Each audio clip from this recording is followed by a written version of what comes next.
प्यारे बच्चों, किडोलॉजी dot stories में आपका स्वागत है। यहाँ सोने से पहले का हर पल बनता है ज्ञान और सपनों का मीठा सफर। सोचो, अगर कल सुबह सूरज ही ना निकले तो क्या होगा? ना दिन, ना रोशनी, सिर्फ अंधेरा। और ये सब हुआ सिर्फ एक गलती की वजह से। ये कहानी आपको हैरान कर देगी, अंत तक जरूर देखना। बहुत पुरानी बात है। तेज गर्मी पड़ रही थी। धूप की वजह से सभी जानवर और आदमी परेशान थे। जब कई दिनों तक गर्मी कम नहीं हुई तो सब लोग परेशान होकर सूरज को बुरा भला कहने लगे। सूरज को बहुत बुरा लगा। उसने तय कर लिया कि अब वह आसमान में नहीं आएगा। उस दिन के बाद सूरज ने निकलना बंद कर दिया। सूरज ही धरती पर रोशनी और गर्मी देता है। उसके आसमान में नहीं आने से दिन नहीं निकला, बस रात ही रात रहती। चारों ओर अंधेरा हो गया। धरती ठंडी होने लगी। लोगों को अपनी गलती पर पछतावा हुआ। उन्होंने हाथ जोड़कर सूरज से माफी मांगी, लेकिन सूरज नहीं माना। उसने कहा, अब मैं कभी आसमान में नहीं आऊंगा। जंगल के सब जानवर भी परेशान हो गए। उन बेचारों के पास तो गर्म कपड़े भी नहीं होते। सब जानवरों ने मुर्गे को सूरज के पास भेजा। मुर्गे ने सूरज से कहा, अगर तुम धरती को रोशनी और गर्मी नहीं दोगे तो जल्दी ही हम सब मर जाएंगे। लेकिन सूरज बहुत गुस्से में था। उसने कहा, अब मैं कभी आसमान में नहीं जाऊंगा।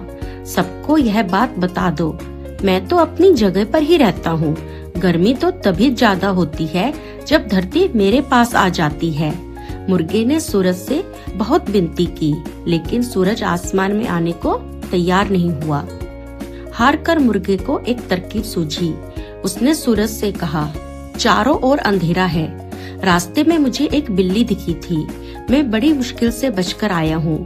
लौटते हुए अगर उसने मुझ पर हमला किया तो मैं चिल्लाऊंगा। कृपया आकर मुझे बिल्ली से बचा लेना। मुर्गा सूरज के पास से चला गया।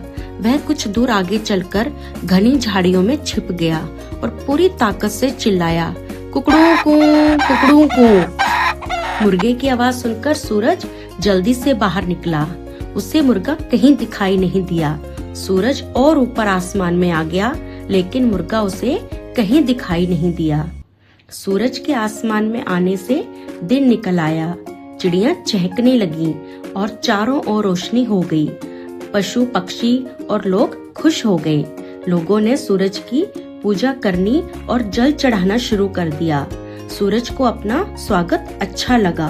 तब से लेकर आज तक रोज सुबह जब भी मुर्गा बोलता है कुकड़ू कू, तो सूरज उसे बचाने के लिए अपने घर से बाहर निकल जाता है। वह मुर्गे को चारों ओर ढूंढता है, लेकिन वह मुर्गा उसे आज तक नहीं मिला। प्रकृति की हर चीज अनमोल है। हमें उनकी कद्र करनी चाहिए। हर कहानी हमें एक नई सीख देती है, कभी रोशनी बांटने की, कभी सच्चाई निभाने की। अब आंखें बंद करो और सुनो अपनी अगली सपनों की कहानी।